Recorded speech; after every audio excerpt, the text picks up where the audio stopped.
Just, until you started telling me some of the little, what you had to do as a maintenance, I never could figure out the Seven Seas Club at all. I was like, man, that place is busy. Well, what's the deal with that? Of course, I didn't know anything. I would just get on there. I never did. Get work called states. They drive boats. I got that part. I've been on Carrier. I was on the Coral Sea. I was on some diesel stuff. That pretty much told me what I thought it would be. No, not going to happen. Never volunteer to go on a ship that's designed to sink. Especially the diesel. God, those things are small. They would dream up all, they had about. Think about it. 20 or Submarine is designed to sink. Yes, I'm not going there. Well, even worse than the boomers. Only the captain knows where you're going. The very first one you had to have them verified. Well, QSL cards. And you're gonna be under the water for 4 or 5 months. When I was on the destroyer, I didn't know where we were. Yeah. I had no clue where we were. Well, we going that way. My friend was on. we got mobilized. We didn't know either. Just get on the plane. We'll tell you when you get there. We'll find out what you. You wanted to see They said we're in Hawaii in 3 days. You wanted to see the world. Okay. Yeah, you saw it already. You didn't see none of the world. Yeah. Well, yeah. Same thing. We're going somewhere. We'll tell you when you get there or in flight when you're allowed to know. He was lucky he was a sonar operator, so he got to see something. Yeah, as he said, I got to hear the wheels humping. That's the high point of the week, right? Yeah, pretty much. This was the submarine dance? One of my friends was in. You were on a diesel sub, John? I mean, actually, when it was underwater? No. It was in port. It was part of a scout or ROTC port. And I am thankful that I got a tour of Navy ships before I became draft age. I've been on Coral Sea down. There's a lot of different types of ships I had not been on, but I've been on a number of them. And my impression was really good food, cool. They're just cool because they're complicated gizmos. But there's no place decent to sleep for anybody. And that's the one thing that stuck in my head really. Man, I thought really? they were good. And actually they are. But I'm just, as a kid, I'm like, so then my first experience with the Air Force was, we're up in the Mataguay Mountains, is it? Cuyahoga. Anyway, we're up in the mountains east of San Diego, up about 8,000-9,000 feet, in 3 foot of snow. And burning our tent poles to stay warm, you know how long that lasts, and trying to cook raw food. So dropped another foot of snow on top of us, right? So we're in big trouble. And the scoutmasters had worked on a project at the radar site, when they built the radar site, a couple of years before. Tells you when this one was. And they took us in, warmed us up, took us to, and everything's brand spanking new. It's only, the latter 50s. On the LPD, latter 50s, early 60s. the modern as opposed bunks to were on steel plates. you go down to the Marine Corps base or the Navy base, been there since With the locker underneath steel plate. They haven't changed a lot. So you get this brand new 3D. thing. They took us around, Thompson showed us the radar, showed us the radar. What you have to do to get in that top fed us row? and everything. And I said, man, that's pretty cool. And you are doing what? In the mud, playing. Usually, there was a vent. Which ain't in the mud anyhow. Grab a hold of it, swing up. But it was just, I thought, God, No, that's great. on And the- that probably affected me making the decision to go with the Air Force. Well, we More were so than anything. but everybody's got their own Army bunk. ROTC. Yeah, but And I knew I didn't want to be a Marine. Those people sleep out Much as I there. respect them. Sometimes. And They're not their own unique groups. I did walk into the Navy Right. recruiter one time. But when we were shorthanded, I walked in for just to ask most of the time when we were at sea on the destroyer. Well, he had been a torpedo bomber in World War II. My other Which was 6 hours on, 6 hours off.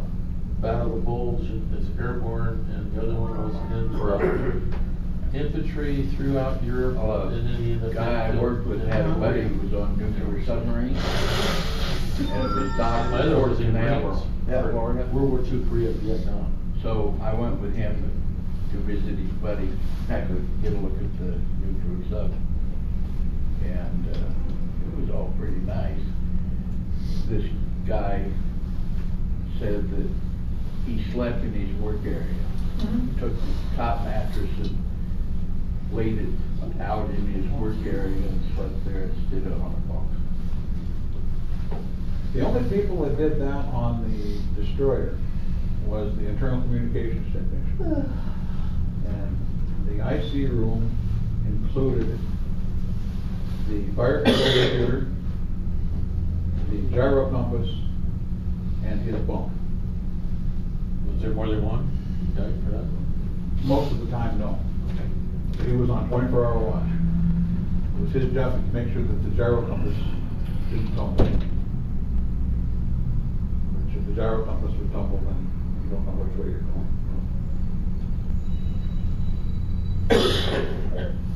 But he slept in the working compartment. Everybody else pretty much slept in the berthing compartments. Which, the berthing compartments on the destroyer were passageways with bunks on the side. Yeah. Yeah, that's kind of what I saw in the If you would go, for instance, to the steering ram room where the hydraulic cylinders were for the turner rudders, you would walk through the deck force berthing compartment and the weapons department berthing compartment to get there. What do you do for lockers? Don't they understand? On Got some the emergency to older ships had foot lockers which were about 3 feet square and a foot deep. There were 3 of them on. And then there were wall lockers for E4 and above. Suppose they gotta wear brown uniform. No, E4. How much clothing were you allowed? Anything we could fit in the locker. But no civilian. But now, prior to 1971, nobody below the grade of chief, E8, was legal to have civilian clothes on board.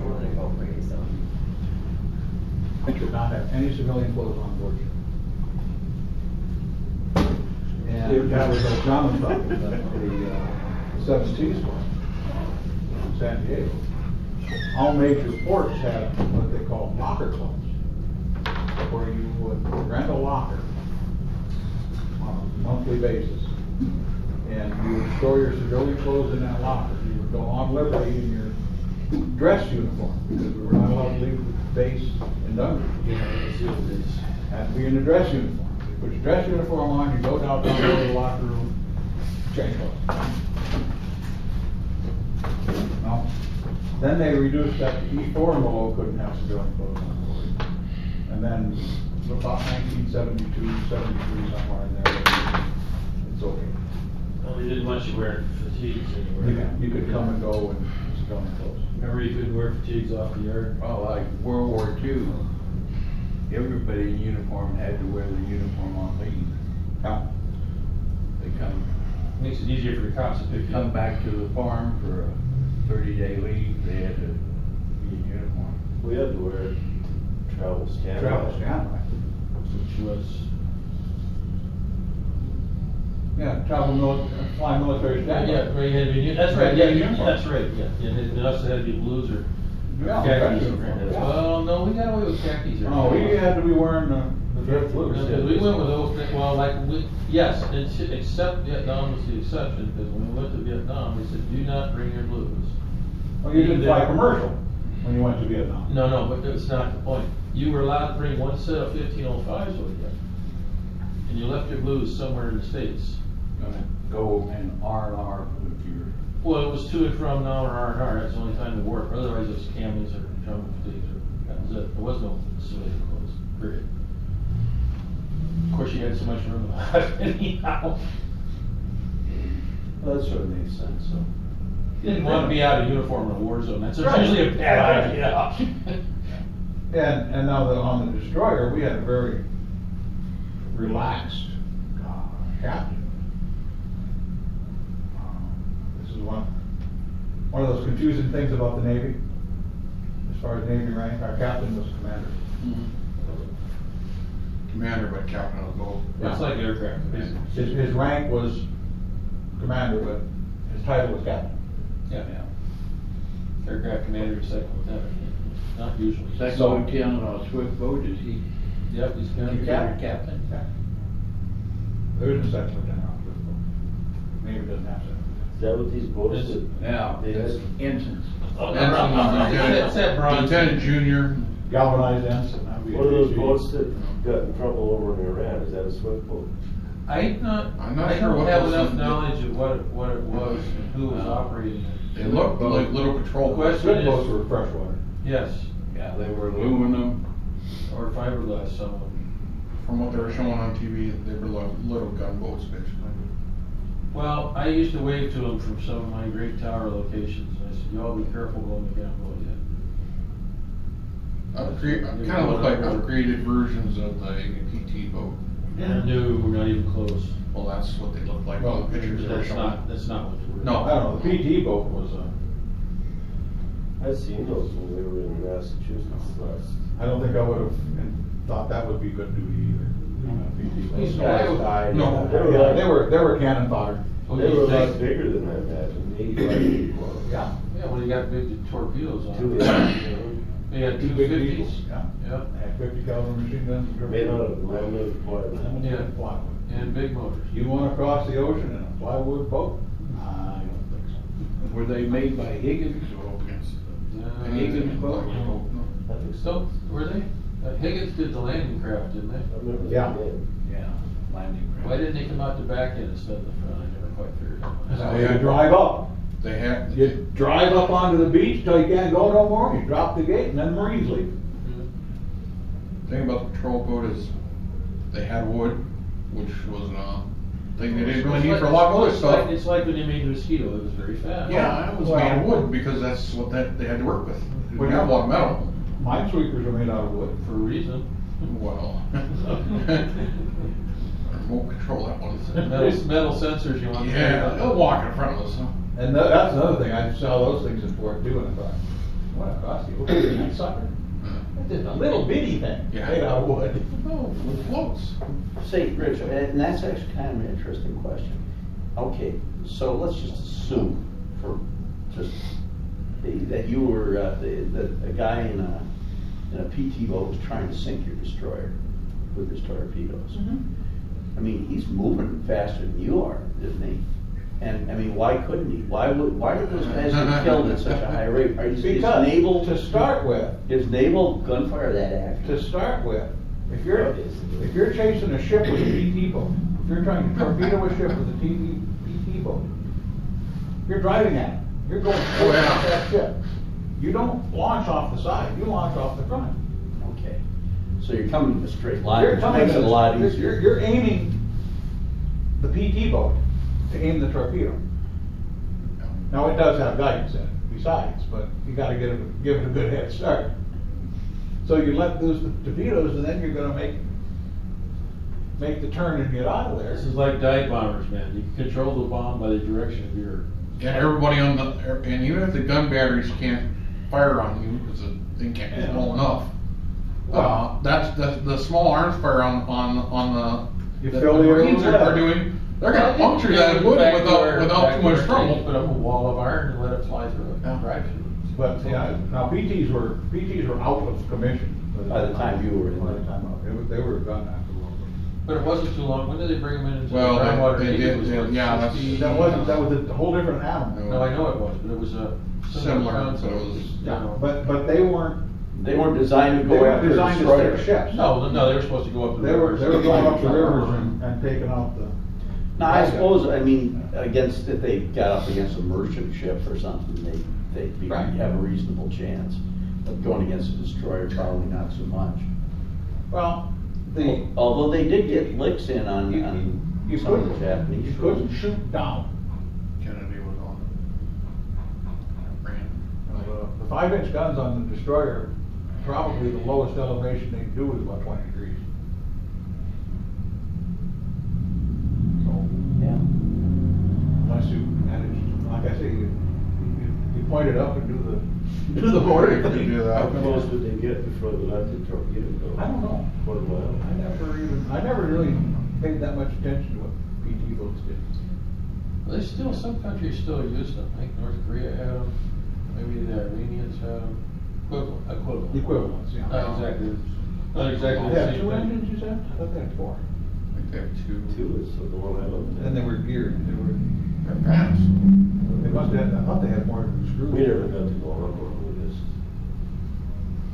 No, they were diesels. Yeah. They had a galley on them, crew. They had a galley and they had a berthing compartment. Yeah.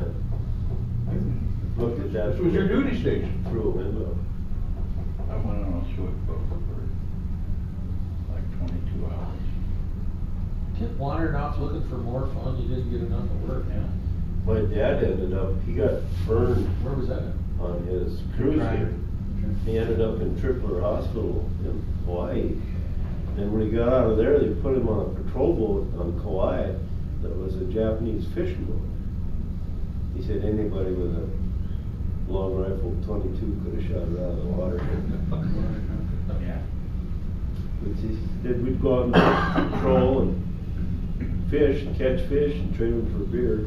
Some of them never sold to civilians after the war, many people made them into yachts. So I don't know what that boat looked like. No, that was more of the, Vietnam era. What do they call it really fast? It's cigar boats or something like that? Cigarette, I mean, some kind of.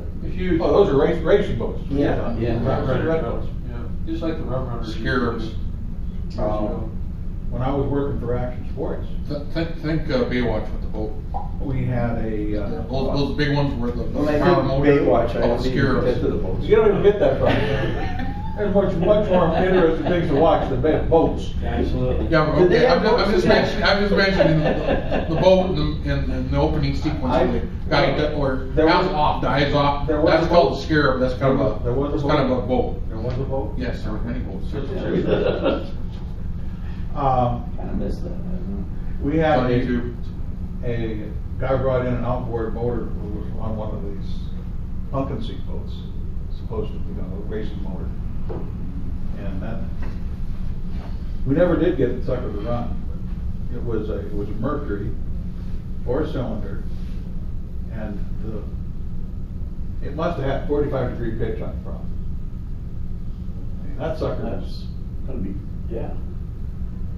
direct drive. Oh, really? Or not, no, gear drive, but Yeah. the drive shaft went down with the power head to the screw. Well, them unlimited hydroplanes Yeah. were direct right off the crankshaft. Yeah. I mean, this thing, Those you things are- couldn't, those things are fast. couldn't take this sucker out of gear to start it. They had Rolls Royce 251 engines.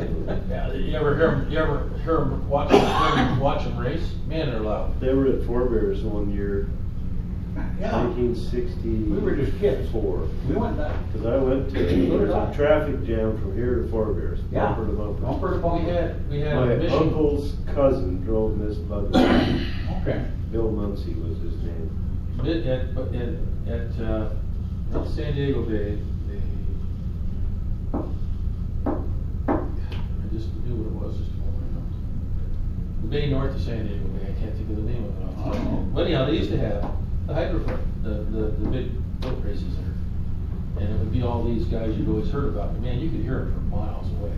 Well, they had them here, but there was so much driftwood in the water at the It was too time. unsafe. They, if I remember right, they talked about making that a major event, but then, yeah.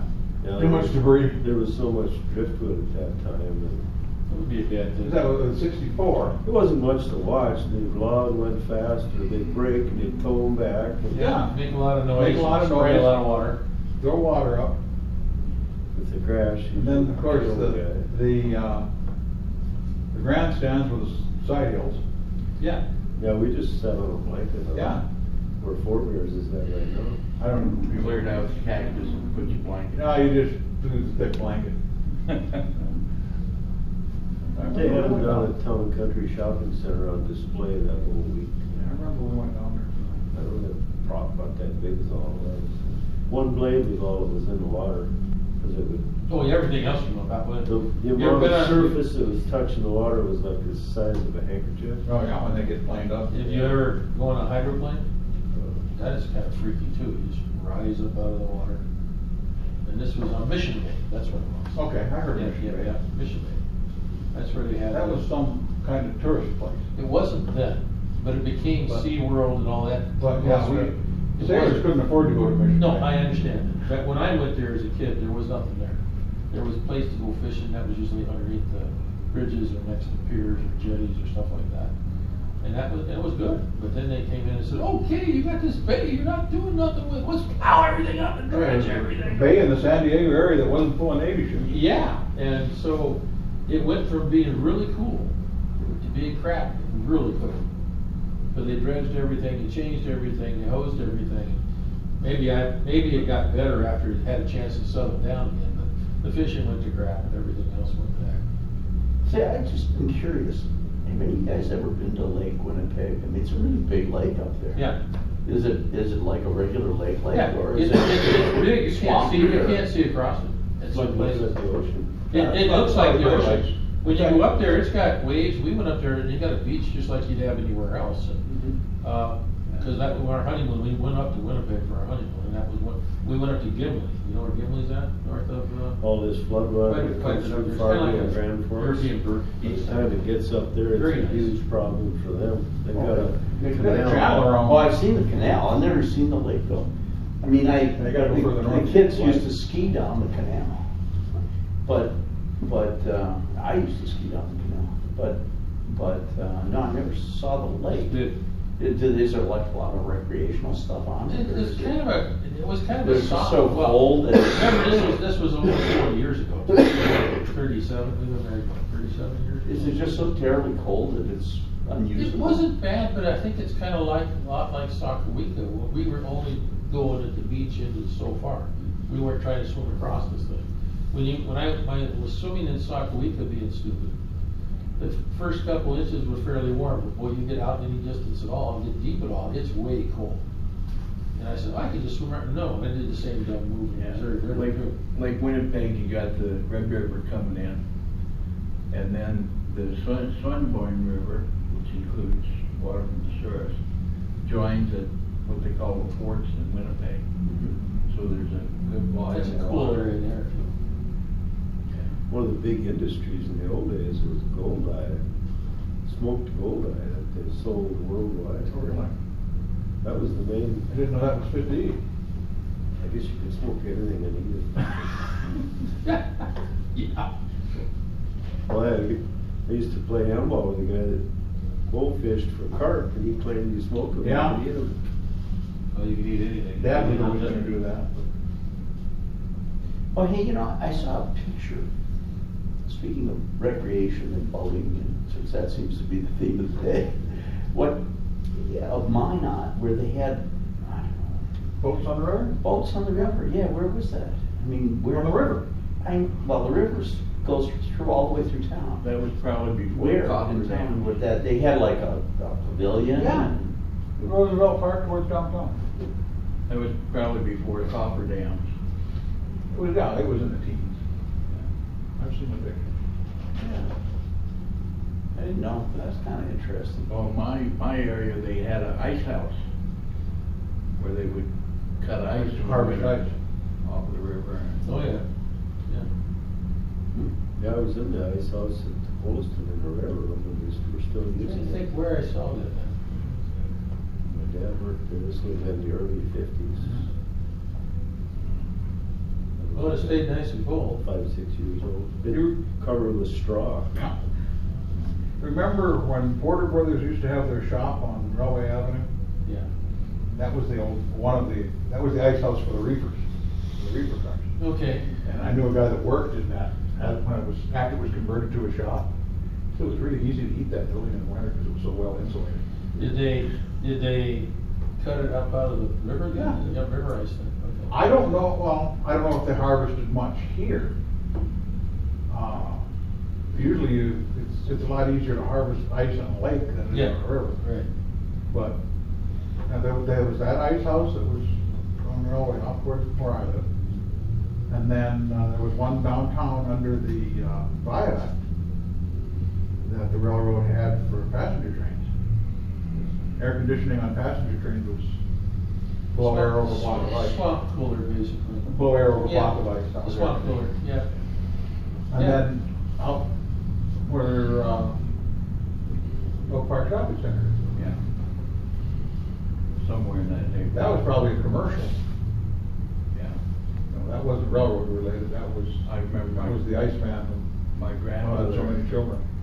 my grandmother had an ice box You opened up the bottom door and shoved in a piece of ice, then above it was racks where you kept them Well, that was a big industry, like Yeah. on the Atlantic. Yeah, well, They it was old. bring ice down to, from New England. Right. Down to South Carolina and Right. Florida, and then the guy invented refrigerators, and that was the end of that. Yeah. But, Well, in Wisconsin, there must have been, on the lakes, there must have been a huge. oh yeah, I don't know how, you know, Wisconsin icing was, up the beer. yeah, Wow, yeah. you'd ice up, they had ice sheds and ice, yeah, I mean, that was, any